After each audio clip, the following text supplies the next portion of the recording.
Hello everyone, welcome to 12th Commerce Economics lecture. Today we will start with our first chapter, that is Introduction of Micro and Macroeconomics. So let us take the index first.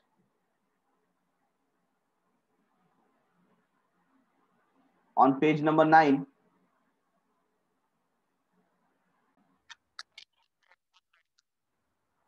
So as you can see, total we have 10 number of chapter. Chapter number 3 is divided into part A and B. That means if we include that as well, so we have total 11 chapters. Chapter number 1, Introduction to Micro and Macro Economics. Second, Utility Analysis. तो कुछ words के बारे में आपको ज्यादा पता नहीं है तो मैं अभी इसको एलाबोरेट नहीं करूंगा. Next is demand analysis, elasticity of demand, supply analysis, forms of market.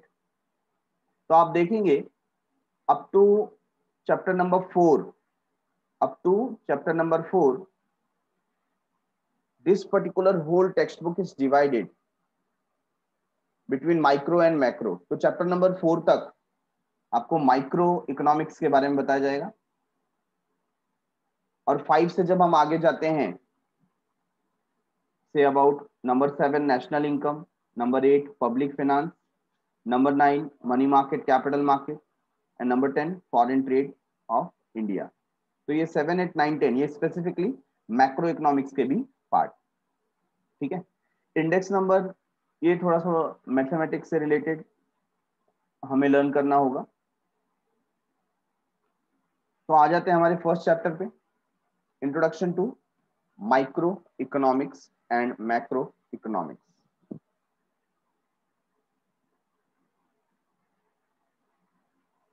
तो क्या वर्ड का मीनिंग है माइक्रो? माइक्रो मीन्स स्मॉल, सभी को पता है. कोई भी चीज माइन्यूट लेवल पे आ जाती है तो हम उसे क्या कहते हैं? माइक्रो, है ना. Macro means large, big. So let us take the introduction. Microeconomics and macroeconomics are the two main branches of modern economic. Modern economic की बात करें तो यहाँ पर ये दो पार्ट में डिवाइडेड है, एक है माइक्रो, दूसरा है macro. The term micro is derived from the Greek word. आपको ध्यान देना है, ऑब्जेक्टिव में पूछा जा सकता है कहां से आया है? ग्रीक वर्ड से. तो ग्रीक में इसे कहते हैं माइक्रोज, MIKROS. तो ध्यान दीजिए, जो हम माइक्रो बोलते हैं उसमें सी आता है, राइट, बट जो ग्रीक में है वहां पर के आता है. जैसे एक वर्ड है ना, ओके. ओके का क्या फुल फॉर्म है?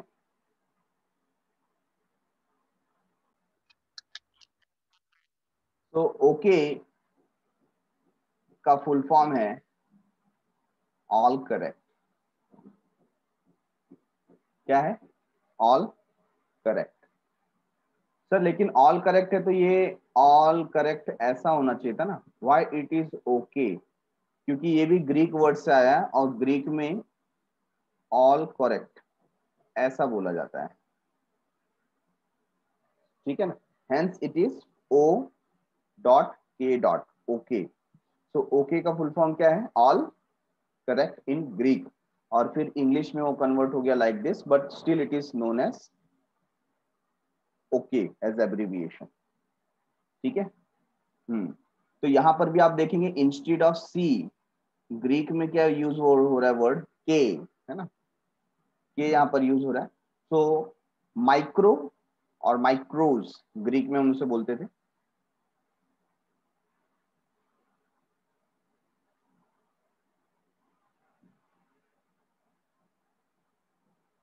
So the term micro is derived from the Greek word micros, which means small or a millionth part, smallest particle, जिसको हम क्या बोलते हैं?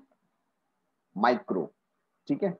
The term macro is derived from the Greek word macros, which means large, जिसे हम क्या कहते हैं? लार्ज कहते हैं, right.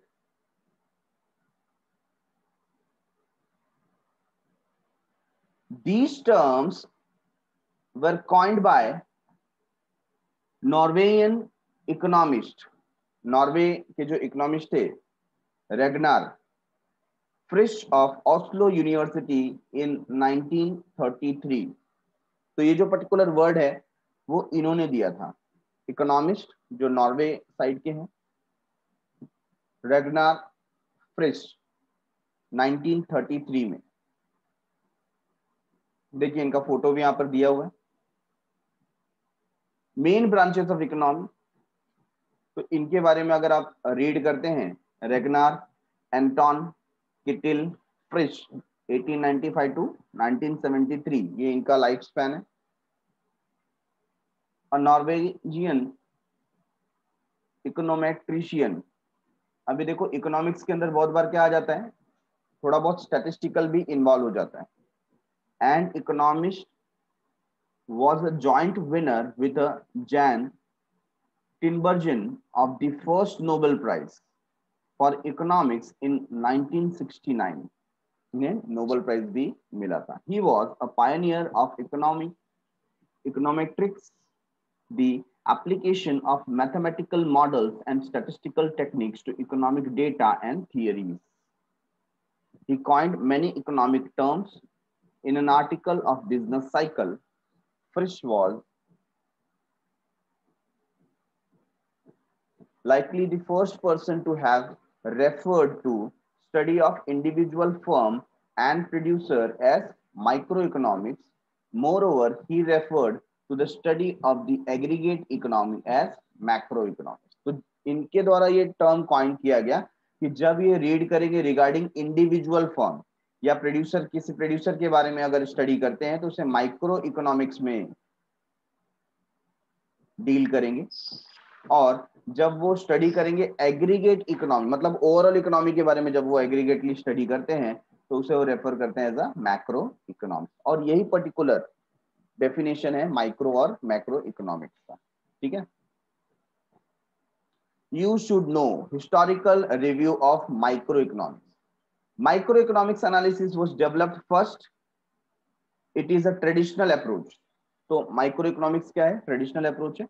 Origin of this approach can be traced back to the era of classical economists Adam Smith, David Ricardo, J.S. Mill, etc. तो ये जो इकोनॉमिस्ट थे ये ज्यादातर माइक्रो लेवल की स्टडी करते थे। It was popularized by neoclassical economist Professor Alfred Marshall in his book Principle of Economics, published in 1890.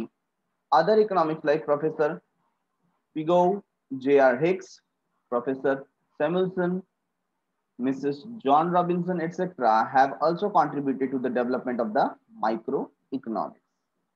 तो ये कुछ इकोनॉमिस्ट है जिनका नाम हमें पता होना चाहिए, क्योंकि हम इकोनॉमिस्ट के नाम को याद रखते हैं तो हम उन्हें एक रिस्पेक्ट देते हैं, है ना। क्योंकि आगे आने वाले सिलेबस में जब भी हम इकोनॉमिक्स रीड करेंगे इनका नाम एज अ ऑथर कहीं ना कहीं हमें मिलेगा।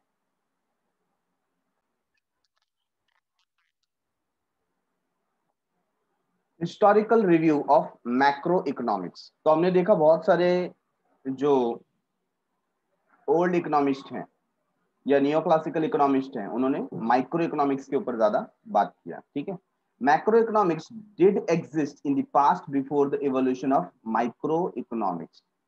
तो माइक्रो इकोनॉमिक्स के पहले भी मैक्रो इकोनॉमिक्स था।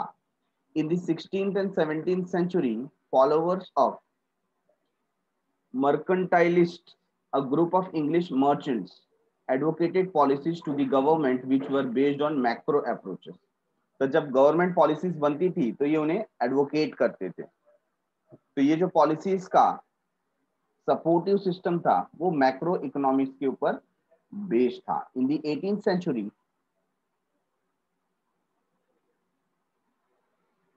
Sociocrats, French thinker, tried to analyze the concept of national income and wealth. Even the classical economic theories of Professor Adam Smith, Professor Ricardo, and J.S. Mill discussed the determination of national income and wealth, but their macro analysis was combined with micro analysis.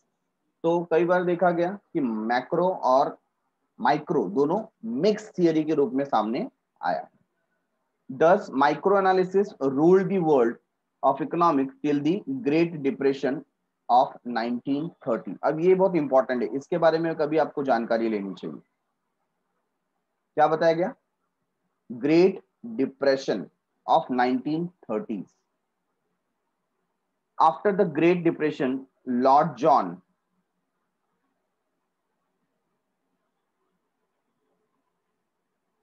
Maynard Keynes, जिनको हम short में बोलते हैं mister Keynes, ठीक है ना, published his famous book General Theory of Employment, Interest and Money in 1936। Keynes used macro economics approach to analyse economic problem. तो इन्होंने प्रॉब्लम सॉल्विंग जो अप्रोच है वो देने के लिए मैक्रो इकोनॉमिक्स का यूज किया। The credit for the development of the macro economic approach goes to the Lord Keynes. Beside Keynes, Malthus, Wicksell, Walras, Irving Fisher are other economists who have contributed to the development of the macroeconomics. तो बात करें the Great depression की, मतलब एक ऐसा दौर था जिसको हम रिसेशन टाइप बोलते हैं ना, तो 1930 में एक ऐसा जबरदस्त रिसेशन आया था जिसमें लोगों के पैसे ऐसे डूब गए बिजनेस के अंदर कि लोग अब डर रहे थे इन्वेस्टमेंट करने के लिए। और इन्वेस्टमेंट से अगर लोग डरते हैं तो मार्केट में पैसा आएगा नहीं, और मार्केट में पैसा नहीं आएगा तो इंडस्ट्रीज डेवलप कैसे करेगी, जॉब कैसे सबको प्रोवाइड कर पाएंगे, पॉवर्टी कैसे कम होगी। मतलब क्या हो जाएगा, अगर देखो बिजनेस मॉडल आपका ब्रेकडाउन हो जाता है तो लोगों की जॉब अपॉर्चुनिटीज भी चली जाती हैं। जॉब अपॉर्चुनिटीज चली जाएंगी तो लोग पुअर हो जाएंगे, पुअर हो जाएंगे तो जो विशियस सर्कल है ना, अनएम्प्लॉयमेंट, पॉवर्टी, इलिटरेसी, सब कुछ आ जाएगा उसके अंदर। तो सबसे बड़ी बात होती है कुछ भी करके इन्वेस्टमेंट को बढ़ावा देना। तो यहाँ पर जेएम केन्स, इन्होंने क्या किया, इन्होंने एक थियरी दी कि अगर हमको ये ग्रेट डिप्रेशन से बाहर आना है तो गवर्नमेंट को इन्वेस्ट करना स्टार्ट करना पड़ेगा। अगर गवर्नमेंट किसी प्रोजेक्ट में इन्वेस्ट करती है तो लोगों को ये देख करके हिम्मत मिलेगी कि गवर्नमेंट अगर किसी प्रोजेक्ट में इन्वेस्ट कर रही है तो वो प्रोजेक्ट सेफ हो सकता है, गारंटेड हो सकता है, या गवर्नमेंट का विश्वास है तो हमारा भी विश्वास है। ऐसे केस में उन्होंने theory the government should start investing in the project. तो गवर्नमेंट का देख करके जो प्राइवेट इंडिविजुअल्स हैं उन्होंने भी इन्वेस्टमेंट स्टार्ट किया और धीरे धीरे मार्केट ग्रेट डिप्रेशन से बाहर आया। ठीक है, इसके लिए यहाँ पर लॉर्ड जेएम केन्स जो हैं उनको बहुत सम्मान दिया जाता है इस पर्टिकुलर थियरी के लिए, जो उन्होंने उनके जो बुक है general Theory of Employment, Interest and money 1936 में जो दिया था। ठीक है, meaning of micro economics. Meaning अभी अभी हमने शॉर्ट में देखा, माइक्रो का मतलब होता है स्मॉल। तो जब भी हम स्मॉल थिंग्स से रिलेटेड इंडिविजुअल लेवल पे जब हम लोग कोई रिसर्च करते हैं, स्टडी करते हैं in economics, that is known as micro economics. यहां पर हम एलोबरेट तरीके से इसको जानेंगे। Micro means a small part of the things. Micro economics thus deals with a small part of the national economy। National मतलब लार्ज लेवल, बड़ा level, है ना। और उसका जब स्मॉलेस्ट पार्ट के बारे में जब हम स्टडी करते हैं that is known as micro economics. It studies the economic action and behaviour of individual unit such as individual consumer, individual producer और a firm, the price of a particular commodity और a factor etcetera. Sir कुछ समझ में नहीं आया, मतलब क्या बात करना चाहते हो? फॉर एग्जाम्पल अगर मैं बात करूं नेशनल इनकम की, है ना, पूरे देश की इनकम की बात कर रहा हूं, तो वो मैक्रो इकोनॉमिक हो गया। कौन सा इकोनॉमिक हो गया? मैक्रो। ठीक है ना। जब किसकी बात कर रहा हूं मैं? नेशनल इनकम की बात कर रहा हूं। But when I talk about individual income, मैं किसी पर्सन की इनकम की बात कर रहा हूं या मैं आपके इनकम की बात कर रहा हूं, दैट मीन्स मैं इंडिविजुअल इनकम की बात कर रहा हूं and I am studying micro economics, है ना। इंडिविजुअल इनकम की जब मैं बात करता हूं that means I am studying micro economics, और जब मैं नेशनल इनकम की बात करता हूं I am learning about macro economics. ये इतना ही फर्क है। तो आप इसको किसी भी टर्म में देख सकते हैं। ठीक है, it studies the economic action and behaviour of individual units. किसकी बात कर रहे हैं? We are talking about individual units such as individual consumer, है ना। अगर मैं बोलूं नेशनल कंज्यूमर, है ना, पूरे देश के कंज्यूमर के बारे में मैं सोचूं तो वो मैक्रो लेवल हो जाएगा, बट मैं किसी इंडिविजुअल कंज्यूमर के बारे में बात करूं तो क्या हो जाएगा? माइक्रो। इंडिविजुअल प्रोड्यूसर, अगर मैं पूरे देश के प्रोड्यूसर या फॉर्म्स के बारे में बात करूं, फॉर एग्जांपल मैं मेटल इंडस्ट्री के बारे में बात कर रहा हूं तो मैं मैक्रो लेवल पे बात कर रहा हूं, लेकिन मैं सिर्फ टाटा स्टील के बारे में बात कर रहा हूं तो मैं माइक्रो लेवल पे बात कर रहा हूं। समझ में आ रहा है क्या? तो जब हम लोग स्लाइसिंग मेथड यूज करते हैं, which method? Slicing method. We are not studying whole mango, है ना, ये पूरे मैंगो के बारे में हम लोग स्टडी नहीं कर रहे हैं, उसमें से हम एक स्लाइस कट करते हैं और उस स्लाइस के बारे में जब हम लोग स्टडी करते हैं, that is known as micro economics, which is also known as slicing method. Okay, such as an individual consumer, individual producer, or a firm, the price of a particular commodity or a factor, etc.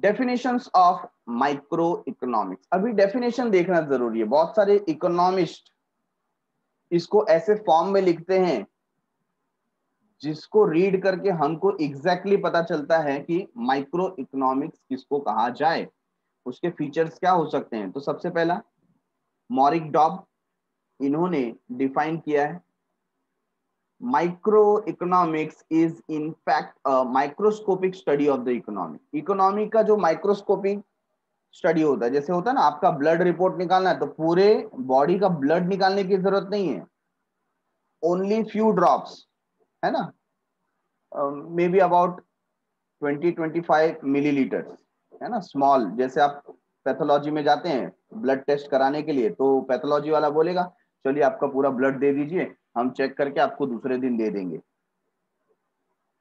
होगा ऐसा? नहीं, वो बोलेगा we need a sample, तो उसको वो microscope के नीचे रख करके मे बी जज करे। तो माइक्रो इकोनॉमिक्स क्या है? Microscopic study of the economy according to Maurice Dobb. Professor A P learner,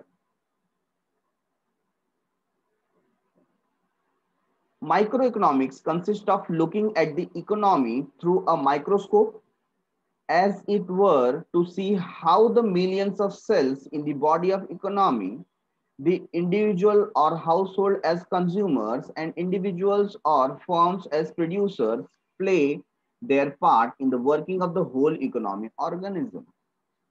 ये तो और डीप इन्होंने बात किया, उसी को एलोबरेट किया कि माइक्रोस्कोपिक स्टडी तो है बट साथ ही साथ हम क्या कर रहे हैं, हम यहाँ देख रहे हैं see how many millions of cells in the body of the economy, कितने मिलियन सेल्स हैं इकोनॉमी के बॉडी में और हर एक सेल किस तरीके से काम कर रहा है। जैसे मैं ब्लड की बात करूं तो ब्लड हम ऐसे देखते हैं मैक्रो लेवल पे, ब्लड का बहुत सारा पार्ट भी होता है, प्लाज्मा होता है, व्हाइट ब्लड सेल्स होते हैं, रेड ब्लड सेल्स होते हैं ना, उसमें बहुत सारी चीजें होती हैं। तो जब हम माइक्रो लेवल पे जाते हैं तब हमें ये सारी चीजें पता चलती कि सबका अपना अपना रोल है।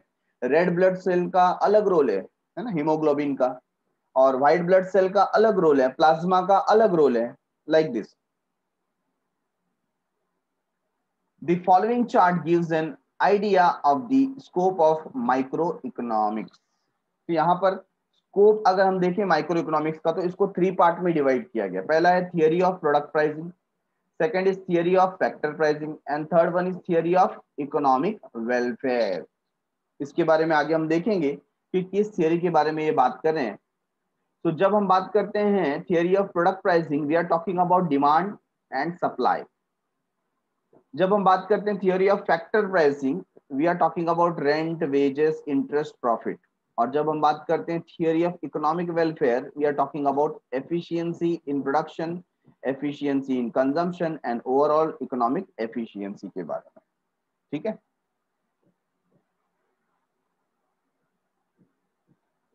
सबसे पहला theory of product pricing. What is theory of product pricing?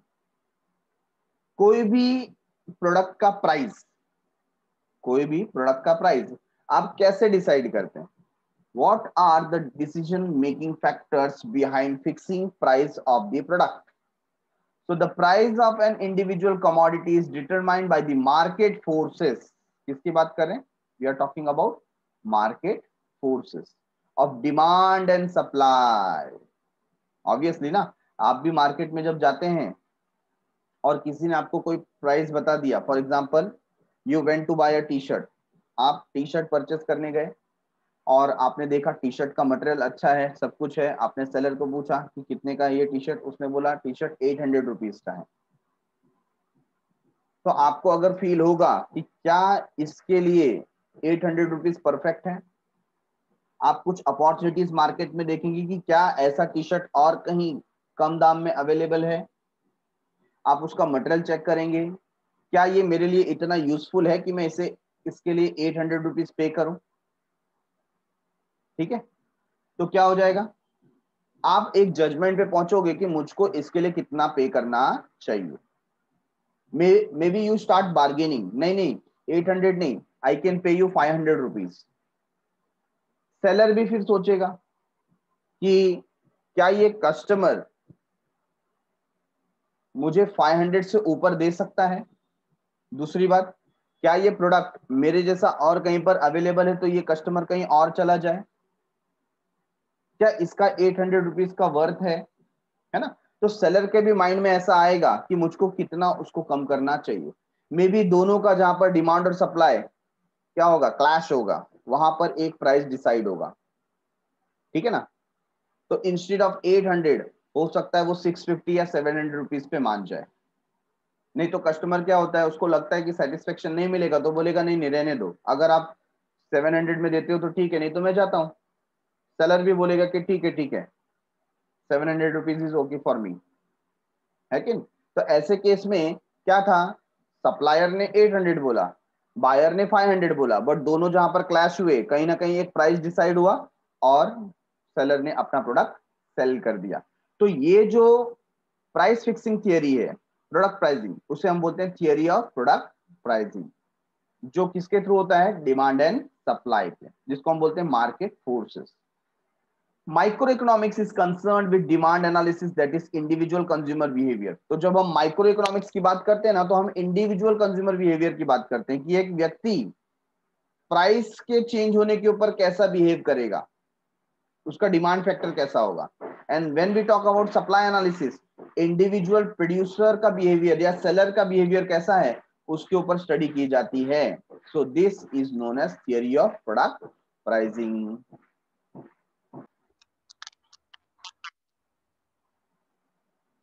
Point number B, theory of factor pricing. When we talk about factors, तो आपके माइंड में आना चाहिए फैक्टर्स ऑफ प्रोडक्शन। क्या आना चाहिए, factors of production. If I tell you to become a producer, what things you need, अगर आपको एक प्रोड्यूसर बनना है तो क्या क्या चीजें आपको चाहिए, that means I am asking you factors of production. You need land, you need labour, है ना, जमीन चाहिए, लोग चाहिए काम करने के लिए, कैपिटल पैसा चाहिए, विटामिन एम, मशीनरीज चाहिए, और एंटरप्रेन्योर, आप खुद एज अ प्रोड्यूसर एंटरप्रेन्योर बन सकते हो। तो ये जो चार हैं, लैंड, लेबर, कैपिटल, एंटरप्रेन्योर, इसको हम बोलते हैं फैक्टर्स ऑफ प्रोडक्शन। क्या बोलते हैं, फैक्टर्स ऑफ प्रोडक्शन। तो जब आप कोई लैंड लेते हो, उसका रेंट पे करना होता है। क्या पे करना होता है, रेंट। जब किसी लेबर को आप जॉब पे रखोगे, एम्प्लॉयमेंट पे रखोगे, तो उसका वेजेस पे करना पड़ेगा। जब आप किसी से लोन लोगे कैपिटल के लिए, तो उसका इंटरेस्ट पे करना पड़ेगा, और जो एंटरप्रेन्योर काम कर रहा है उसको चाहिए प्रॉफिट। तो इसको हम बोलते हैं फैक्टर प्राइसिंग। तो फैक्टर प्राइसिंग क्या है,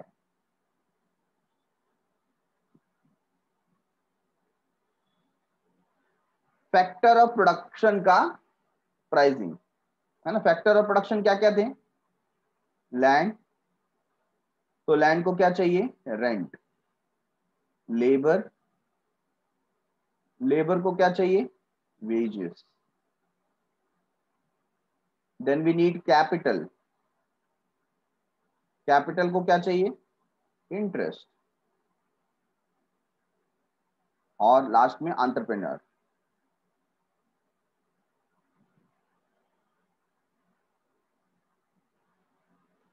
एंटरप्रेन्योर को क्या चाहिए? प्रॉफिट, है ना? तो ये उनके प्राइस है, मतलब इनमें से कुछ भी आपको चाहिए तो ये प्राइस पे करना पड़ेगा. आप लेबर को बुलाओगे तो वेजेस देना पड़ेगा, जमीन लोगे तो उसका रेंट देना पड़ेगा, लोन लोगे तो उसका इंटरेस्ट देना पड़ेगा. Loan in the sense capital form में. तो थियरी ऑफ फैक्टर प्राइसिंग जब हम इसकी बात करते हैं, that means we are talking about rent, wages, interest and profit. ठीक है. In microeconomics, land, labor, capital and entrepreneur are the factors that contribute to the production process, जिसकी वजह से प्रोडक्शन होता है. Microeconomics helps in determining the factors reward मतलब ये जो फैक्टर्स हैं उनको क्या इनाम मिलना चाहिए. So land, labor, capital, entrepreneur in the form of rent, wages, interest and profit respectively. तो इनको इनाम में मिलना चाहिए rent, wages, interest and profit. कितना मिलना चाहिए, कैसे मिलना चाहिए, यही डिसाइड करता है theory of factor pricing. C is regarding theory of economic welfare. Theory of economic welfare. So what is economic welfare? Theory of economic welfare basically deals with efficiency in the allocation of resources. आपके पास जो resources available है उसको आप कैसे allocate करोगे. allocate मतलब distribute कैसे करना है. Efficiency in the allocation of resources is attained when it results in maximization of satisfaction of the people. जब लोगों को maximum satisfaction मिलेगा तभी समझा जाएगा कि आपका resource allocation distribution efficient है. For example, मार्केट में फूड ग्रेन है बट आज की तारीख में भी कितने लोग भूखे पेट सो जाते हैं. इंडिया में तो कितना केस है. Tons of wheat and rice get wasted every year. सड़ जाता है गोदाम में रखे रखे, लेकिन कितने लोग हैं जिनको अनाज मिलता नहीं है. अभी तो ये सब खबरें बहुत कम आती हैं, बट आप देखोगे ना 2001 से 2014 तक का या 15 तक का आप कार्यकाल देखिए, उसके अंदर ना हर साल ऐसी न्यूज आती थी, thousands of tons of wheat or any other food grains हम समंदर में बहा देते थे. क्यों? It got rotten, सड़ गया, खराब हो गया. तो क्या दिखाता है ये? आपका डिस्ट्रीब्यूशन ही प्रॉपर नहीं है. फूड ग्रेन्स है, वेजिटेबल्स हैं, बट लोगों तक पहुंच नहीं पा रहे. तो किस तरीके का डिस्ट्रीब्यूशन आप रखते हैं?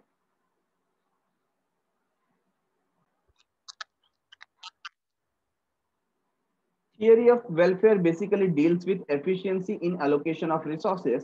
Efficiency in the allocation of resources is attained when it results in maximization of satisfaction of the people. आपका डिस्ट्रीब्यूशन ऐसा हो कि लोग सेटिस्फाई हो तो उसको एफिशिएंट माना जाएगा. Economic efficiency involve 3 efficiencies. तो जब हम इकोनॉमिक एफिशिएंसी की बात करते हैं तो उसमें पहला आ जाता है एफिशिएंसी इन प्रोडक्शन. प्रोडक्शन में एफिशिएंसी होनी चाहिए. Efficiency in production means producing maximum possible amount of goods and services from the given amount of resources. जब भी हम efficiency की बात करते हैं ना, हम कम resources में ज्यादा काम करने की बात करते हैं. फॉर एग्जाम्पल, आपका 3 आवर्स का पेपर अगर होता है बोर्ड में और आपने अगर 2 आवर्स 30 मिनट्स में पेपर कंप्लीट कर दिया तो आपको बोलेंगे बहुत एफिशिएंट हो, कम समय में ज्यादा काम करते हो. हाँ या ना? तो प्रोडक्शन का भी ऐसा ही है. एफिशिएंसी इन प्रोडक्शन का मतलब कम समय में कम रिसोर्सेज में आपने ज्यादा प्रोड्यूस करके दिखाया. अब India is an agricultural nation. India में देखो पहले कितना प्रॉब्लम था, हमको फूड ग्रेन्स भी बाहर से इंपोर्ट करना पड़ता था. एक एग्रेरियन कल्चर या कंट्री होने के बावजूद फूड ग्रेन्स बाहर से लाना पड़े. आज की तारीख में भी जो ऑयल है ना, जो एडिबल ऑयल है, फॉरगेट अबाउट डीजल पेट्रोल, वो तो ठीक है बाहर की कंट्री से आता है, बट आज की तारीख में भी 60% जो भी ऑयल, एडिबल ऑयल हम कंज्यूम करते हैं वो भी हम इंपोर्ट करते हैं, और जिसमें मिलावट पाम ऑयल का किया जाता है. आप देखेंगे ना पिछले 4 से 5 महीने में जो ऑयल का रेट था, है ना, जहां पर मस्टर्ड ऑयल की हम बात करते हैं, जो 60-70 रुपीज किलोग्राम था, वो 160 रुपीज पे पहुंच गया, 165 रुपीज पे पहुंच गया, क्योंकि पाम ऑयल जहां से हम इंपोर्ट करते थे ईरान वगैरह से, हमने स्टॉप कर दिया। बाकी दूसरे ऑप्शन हम तलाश रहे हैं, जिसकी वजह से मार्केट में रेट इंक्रीज हो गया। तो ये जो हमको डेफिशिएंसी दिखाई देती है कि नहीं, इन दी डिमांड एंड सप्लाई, तो ये हमारे लिए एक शेमफुल बात है कि एग्रीकल्चरल कंट्री होने के बाद भी हमको एग्रीकल्चर के जो प्रोडक्ट है वो बाहर से इंपोर्ट करने पड़ते हैं। लेकिन जब हम बात करते हैं एफिशिएंसी इन प्रोडक्शन, तो हम कम रिसोर्सेस में ज्यादा प्रोड्यूस कर रहे हैं, उसको हम बोलेंगे efficiency in production. Number 2, efficiency in consumption. Efficiency in consumption means distribution of the produced goods and services among the people of the consumption in such a way as to maximize total satisfaction of the society। तो जितना भी production हुआ है लोगों को इस तरीके से डिस्ट्रीब्यूट करें ताकि सबके सब ज्यादा से ज्यादा लोग सेटिस्फाई हो। ऐसा नहीं कि कहीं पर खाना फेंका जा रहा है। आप होटल्स में देखो, लोग जाते हैं डिनर के लिए, ऑर्डर करते हैं, और आप देखेंगे more than 1/4 of the ordered food is get wasted, है कि नहीं। हम जो ऑर्डर करते हैं तो 1/4 हिस्सा ऐसा हो जाता है कि लोग बाद में उसको खाते नहीं है, वो डस्टबिन में जाता है। और कई जगहों पर ऐसे लोग हैं जिनको आज रात का खाना नसीब नहीं हुआ। लोग बर्थडे पार्टी कर रहे हैं और केक जो होता है दूसरे के मुंह पे लगा देते हैं, वेस्ट कर देते हैं, दूसरे को पूरा का पूरा उसके फेस पे केक लगा देते हैं। बट डू वी थिंक कि ये केक किसी अनाथ को मिल सकता था, किसी गरीब को मिल सकता था? तो फूड को हम वेस्ट कर रहे हैं। फूड फाइटिंग होती है कभी कभी, है कि नहीं। तो ये जो कंजम्पशन कैसा होना चाहिए, एफिशिएंट कब होगा, जब ये सभी लोगों तक, ज्यादा से ज्यादा लोगों तक प्रॉपरली डिस्ट्रीब्यूट होगा, उसे हम कहते हैं efficiency in consumption. Overall economic efficiency, it means the production of goods, those goods which are most desired by the people। ऐसे गुड्स का प्रोडक्शन करना जिसका लोग ज्यादा से ज्यादा इच्छा रखते हैं, जिसकी कामना रखते हैं, जैसे फूड, क्लोथिंग, ये सब लोगों को ज्यादा चाहिए, तो उसका प्रोडक्शन ज्यादा करना चाहिए। Medicine, health care product. Micro economics theory shows under what condition this efficiencies are achieve. तो जो माइक्रो थियरी का हम लोग स्टडी करते हैं, माइक्रो इकोनॉमिक थियरी का, ये बताता है कि किस कंडीशन में इस एफिशिएंसी को हम अचीव कर सकते हैं। क्योंकि मैक्रो लेवल पे क्या होता है, आप सिर्फ डिमांड सप्लाई दे, अच्छा जॉब कितने लोग को चाहिए, जॉब 2 करोड़ लोग को चाहिए, ठीक है हम 2 करोड़ जॉब देंगे। अरे लेकिन कौन से टाइप में जॉब दोगे, लोगों के पास क्या स्किल है, क्या वो जॉब के लिए वो लोग रेडी हैं, उनके अंदर स्किल है कि नहीं है, ये तो माइक्रो लेवल पे जाने के बाद पता चलेगा ना। तो सिर्फ जॉब क्रिएट कर देना इट्स नॉट द सॉल्यूशन। आपको वो स्किल भी डेवलप करना पड़ेगा जो जॉब अटेन करने के लिए आपको चाहिए। तो ये माइक्रो लेवल की स्टडी करेंगे तो ही मालूम पड़ेगा। Thus the focus of microeconomics is mainly confined to price theory and resource allocation. It does not study the aggregate relating to the whole economy। तो माइक्रो इकोनॉमिक्स एग्रीगेट के बारे में इतना चिंता नहीं करता, उसको इतना स्टडी नहीं करता जितना वो प्राइसिंग थियरी के ऊपर वर्क करता है, रिसोर्स एलोकेशन के ऊपर वर्क करता है। This approach does not study national economic problem such as unemployment. तो इसके पास नेशनल इकोनॉमिक प्रॉब्लम के लिए जगह नहीं है। आपका poverty, unemployment, inequality of income, illiteracy, ये सब के ऊपर ज्यादा फोकस नहीं करता, ग्राउंड लेवल पे जाता है ना। Theory of growth, theory of business cycle, monetary and physical policies etcetera, ये सब मैक्रो लेवल की बात है, are beyond this limits of micro economic. तो ये माइक्रो इकोनॉमिक के लिमिट के बाहर की बात है, मतलब बड़ी चीजें हैं, ये बड़ी चीजें नहीं। ये स्लाइसिंग मेथड यूज करता है, स्मॉल लेवल पे वर्क करता है ताकि जो एफिशिएंसी है उसको इंक्रीज किया जा सके। ठीक है।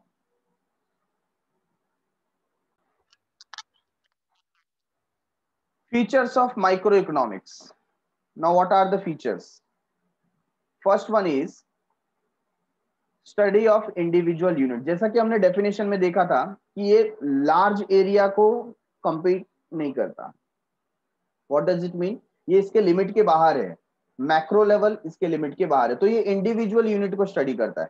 Micro economic is the study of the behaviour of small individual economic units like individual firm, individual price, individual house hold, है कि नहीं।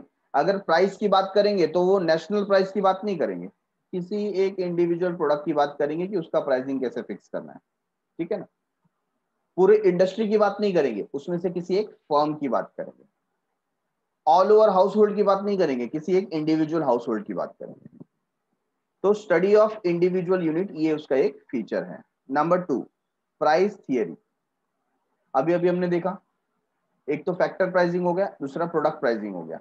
Micro economic deals with determination of the prices of goods and services as well as factors. तो goods and services का और factors का जो भी price है वो जो मार्केट फोर्सेस है, डिमांड एंड सप्लाई, उसके थ्रू रेडी होता है। तो माइक्रो इकोनॉमिक्स इसके साथ डील करता है, hence it is known as price theory. इसे प्राइस थियरी भी कहा जाता है। Third one, partial equilibrium. सुना सुना लागे या देखा है पहली बार? What do you mean by equilibrium?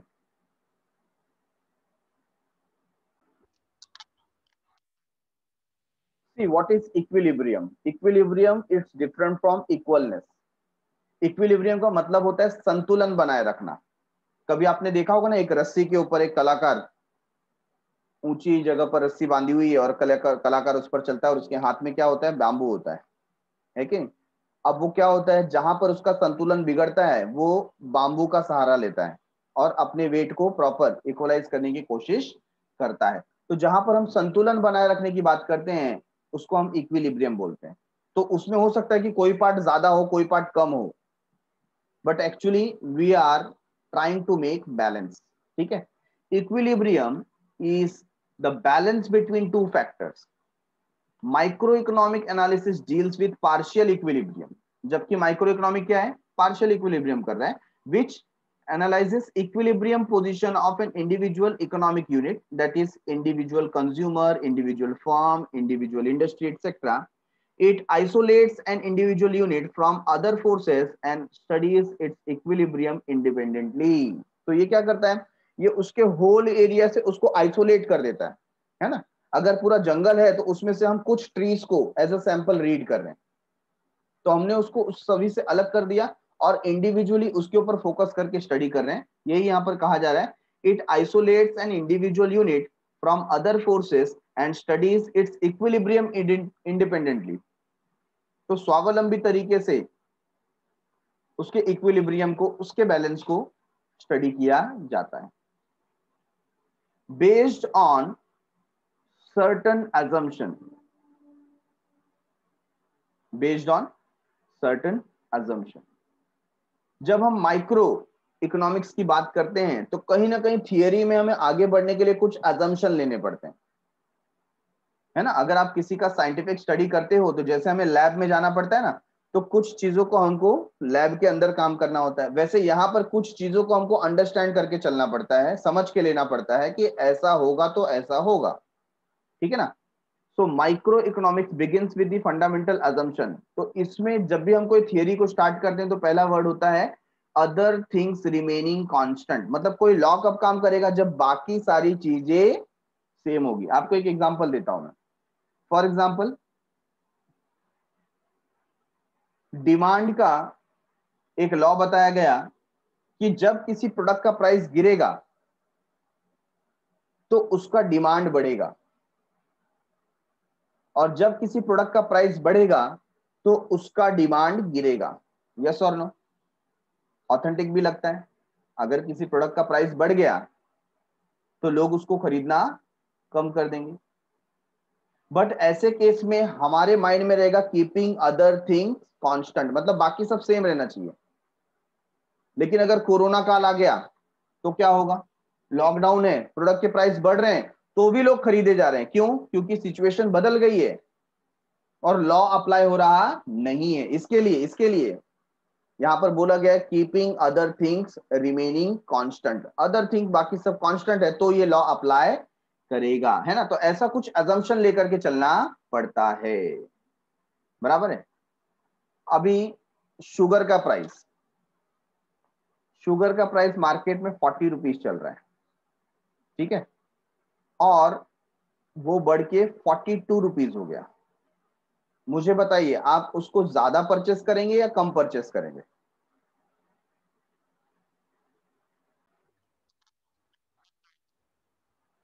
तो हमारा जवाब कुछ एक पर्टिकुलर हो सकता है कि सर जितने पैसे उतना ले सकते हैं, या प्राइस बढ़ गया तो कम भी कर सकते हैं। लेकिन अगर मैं इसमें और एक इंफॉर्मेशन दूं, आपको पता चल गया कि नेक्स्ट डे, अगर अगले दिन आप मार्केट में आएंगे तो इसका प्राइस 50 रुपीज होने वाला है नेक्स्ट डे।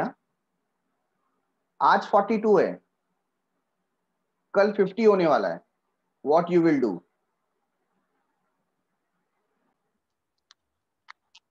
तो हमारा आंसर यहाँ कहीं ना कहीं चेंज होगा कि हम फ्यूचर को देखने लगे। सिर्फ यहां तक जब मैंने पूछा था तो काफी सारे आंसर थे कि कम परचेस करेंगे, लेकिन जब आपको पता चल गया कि आगे तो 50 का होने वाला है, तो दो, here you can see increase in price by 2 rupees. 2 रुपए से प्राइस बढ़ा, फिर भी आप ज्यादा खरीदेंगे क्योंकि आपको लग रहा है कि और बढ़ने वाला है ना। तो हम इसको कांस्टेंट रखना चाहते हैं कि अगर ये स्थिति नहीं होती तो लोगों का बिहेवियर सेम होता, लोग कम परचेस करते। हाँ या ना? तो एक एजम्पशन लेकर के हमको चलना पड़ता है, तब जाकर के लॉ अप्लाई होगा।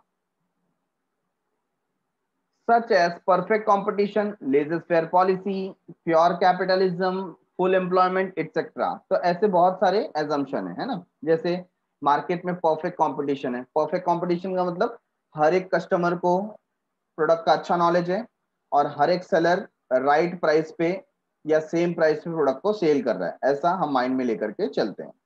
लेजेस फेयर पॉलिसी मतलब गवर्नमेंट प्राइस के अंदर कोई इंटरफियर करती नहीं है। प्योर कैपिटलिज्म मतलब सीधा सीधा डिमांड सप्लाई का बात है। फुल एम्प्लॉयमेंट मतलब लोग अपनी एफिशिएंसी, फुल एफिशिएंसी के साथ काम कर रहे हैं, कोई काम चोरी नहीं कर रहा है। This assumptions make the analysis simple, और इसकी वजह से हमारा जो पर्टिकुलर एनालिसिस हो जाता है वो थोड़ा सिंप्लीफाइड हो जाता है और हम थियरी को आगे लेकर के जा पाते हैं। तो कुछ assumption पे हमारा माइक्रो इकोनॉमिक बेस्ड होता है। Fifth one is slicing method. इसके बारे में तो कई बार हमने चर्चा की, क्यों इसको स्लाइसिंग मेथड बोला जाता है। Micro economics uses slicing method. It splits और divides the whole economy into small individual units and then studies each unit separately in detail. पूरे इकोनॉमी को वो छोटे छोटे पार्ट में डिवाइड करके सेपरेटली स्टडी करता है। For example study of individual income out of national income. तो नेशनल इनकम में से पार्ट निकाल करके इंडिविजुअल इनकम को स्टडी किया जाएगा। Study of demand out of aggregate demand. पूरे इंडिया का डिमांड की जगह हम किसी व्यक्ति का, किसी कस्टमर का या किसी ग्रुप के डिमांड के बारे में स्टडी करेंगे। इसको बोलते हैं स्लाइसिंग मेथड। आपका पूरे ब्लड को चेक करने की जगह हम ब्लड का सैंपल को चेक करेंगे। यस और no? Point number 6, use of marginalism principle. Which principle? Marginalism. The concept of marginalism is the key tool of microeconomic analysis. The term marginal means change brought in total. Marginal का मतलब क्या होता है? जब आप total में कोई change करते हैं उसे हम मार्जिनल कहते हैं। An additional unit. Marginal analysis helps to study a variable through the changes. तो मार्जिनल स्टडी के हेल्प के थ्रू हम यहां पर वेरिएबल की स्टडी ज्यादा अच्छी तरीके से कर सकते हैं, है ना। क्या लिखा है? Marginal analysis helps to study a variable through the changes. तो उसके अंदर क्या चेंजेस हुआ उसका स्टडी आप बहुत अच्छी तरीके से कर सकते हैं। Producer and consumer take economic decision using this principle. इस प्रिंसिपल का इस्तेमाल करके प्रोड्यूसर हो या कंज्यूमर हो, ये अपना रेगुलर डिसीजन लेते हैं। इसका मैं एक एग्जांपल आपको देता हूं। फॉर एग्जांपल एक केक शॉप है, ठीक है ना। अब वो केक शॉप, उसकी कैपेसिटी है कि डेली के 100 केक बना सकता है। कितने केक, कितने क्वांटिटी है? 100 केक्स बना सकता है, ठीक है। ये इसकी कैपेसिटी है। उसके लिए वो उस प्लेस का रेंट पे करता है जो कि क्या है? फिक्स, ठीक है ना। रेंट फिक्स है। उसके बाद उसने जो वहां पर लेबर रखा हुआ है, जो कोई केक बनाने वाला होगा, उसको वो सैलरी पे करता है, तो वो भी क्या है? फिक्स है। फिर इलेक्ट्रिसिटी का बिल है, ये वेरिएबल है, मतलब कम कम केक बनाएंगे तो कम बिल आएगा, ज्यादा केक बनाएंगे तो ज्यादा बिल आएगा। बट जो रेफ्रिजरेशन का चार्ज रहता है वो तो हमेशा रेफ्रिजरेटर चालू रहता है, ठीक है ना। तो यहां पर क्या होता है, अब उसको लग रहा है कि अगर मैं यहां पर 50 केक बना करके सेल करूं, ठीक है, तो मुझे टोटल खर्चा आ जाता है, सपोज ये जो फिक्स्ड है, रेंट पे करना पड़ता है 10,000, लेबर को पे करना पड़ता है सैलरी 10,000, ऐसा। तो महीने का 20,000 तो उसका जाता ही है कि नहीं। 20,000 रुपीज पर मंथ तो उसका जाता ही है, बराबर है। और प्लस हम ले लेते हैं कि इलेक्ट्रिसिटी बिल वगैरह भी और 10,000 जाता है, तो टोटल कितना हो गया 30,000। अब यहां पर अगर केक शॉप डेली काम कर रहा है तो 30 डेज में 30,000, मतलब वन डे का कितना 1,000। यस, वन डे का कितना 1,000। अब वन डे में वो 100 केक बनाता है, कितने केक बनाता है 100 केक। तो हम देखेंगे पर केक के ऊपर उसका कॉस्ट कितना है 10 रुपीज, मतलब एनी विच वे 10 रुपीज तो जाने वाला ही है, आया ना। तो ऐसे केस में वहां पर अगर कोई कस्टमर आकर के बोलता है कि मुझको लॉट में ऑर्डर देना है, आप मुझे कुछ कम प्राइस करके दे सकते हो क्या, तो वो ये सोचेगा ऐसे तो मेरी कैपेसिटी 100 केक की है, कितनी केक की है 100 केक की, तो 50 तो मैं अपने प्राइस पे सेल करता हूँ, कुछ एक्स्ट्रा अगर मैं 10-20 बना देता हूँ तो क्या मैं उसको कम कॉस्ट पे दे सकता हूँ, आंसर इज यस। क्योंकि उसके लिए ना मुझको एक्स्ट्रा रेंट पे करना है, ना उसके लिए मुझको एक्स्ट्रा लेबर पे करना है, वो तो सब मैंने ऑलरेडी पे कर दिया है, हाँ या ना। तो जो एक्स्ट्रा के ऊपर मुझको पेमेंट करना है उसको हम लोग यहाँ पर बोलते हैं मार्जिनल एनालिसिस। क्या बोलते हैं, मार्जिनल एनालिसिस। तो मार्जिनल एनालिसिस में हम एक्स्ट्रा यूनिट के ऊपर बात करते हैं, किसकी बात करते हैं, एक्स्ट्रा यूनिट के ऊपर। तो this is basically you can see in the market, जैसे देखो कभी कभी हम लोग को स्कीम मिलता है कि एक पिज्जा लेने पर 2 कोक की बॉटल फ्री मिलेगी, तो ये फ्री कैसे दे पा रहे हैं वो लोग। देखो कोक तो ऐसे भी मार्केट में बिक रहा है, तो जो कोक बनाने का प्रोडक्शन कैपेसिटी है वो कंपनी अपने बारे में सोचती है कि पिज्जा वाला अगर कोई आता है और बोलता है कि हमको आपसे लॉट में कोक परचेस करना है, तो वो कोक कंपनी क्या सोचेगी, ऐसे भी तो मेरा मार्केट में कोक बिक ही रहा है, ये लोग जो एक्स्ट्रा मांग रहे हैं तो मेरा उसमें रेंट कुछ लगने वाला नहीं है, क्योंकि ऑलरेडी तो मैं रेंट पे कर रहा हूँ, मेरा लेबर कुछ लगने वाला नहीं है इतना, सिर्फ जो कोक के ऊपर प्लास्टिक का खर्चा है, वेरिएबल कॉस्ट है, जो मटेरियल है वही लगेगा। तो इस पे जो भी मेरे को प्राइस मिले, फॉर एग्जाम्पल मार्केट में अगर वो कोक 30 रुपीज का बिकता है ना, तो वो लोग पिज्जा वाले को 10 रुपीज में दे देंगे। क्यों, क्योंकि they will work only on the variable cost, not on the fixed cost. Fixed cost तो ऑलरेडी वो पे कर चुके हैं, ठीक है। तो यहां पर मार्जिनल एनालिसिस बोलता है कि हमको ये पर्टिकुलर ऑफर लेना है या नहीं लेना है। Moving ahead, point number 7, analysis of the market structure.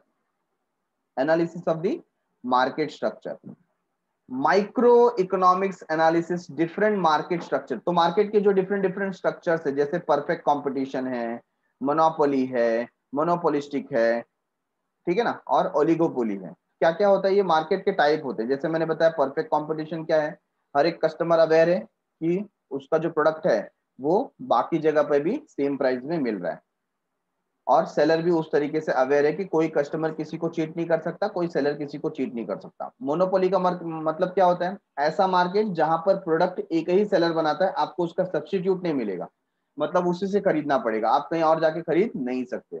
Monopolistic competition and oligopoly, यहाँ पर क्या होता है, लिमिटेड नंबर ऑफ सेलर्स हो जाते हैं। तो इसके बारे में हम लोग मार्केट में अच्छे से स्टडी करेंगे, तो ये माइक्रो लेवल पे हमको स्टडी करना पड़ता है, ठीक है। लिमिटेड स्कोप, तो जैसा कि हमने बताया माइक्रो लेवल की स्टडी करते समय हम मैक्रो कॉन्सेप्ट को नहीं स्टडी कर सकते, तो इसमें इसका स्कोप लिमिटेड हो जाता है। The scope of micro economic is limited to only individual unit, it does not deals with nationwide economic problems such as inflation, deflation, balance of payment, poverty, unemployment, population, economic growth etcetera. तो इन सब के बारे में वो study कर सकता नहीं है, ये उसका क्या है, लिमिटेशन। ठीक है, so we have went through 8 point. First one individual study, second price theory, third partial equilibrium, point number 4 based on certain assumption, point number 5 slicing method, point number 6 use of marginalism principle, point number 7 analysis of the market structure, and point number 8 limited scope। ठीक है, so done for the day, thanks a lot for watching। मिलते हैं अगले episode में with some sort of importance of microeconomics। तब तक के लिए बाय बाय, शुक्रिया, शबा खैर, सायोनारा, बाय बाय एवरीवन।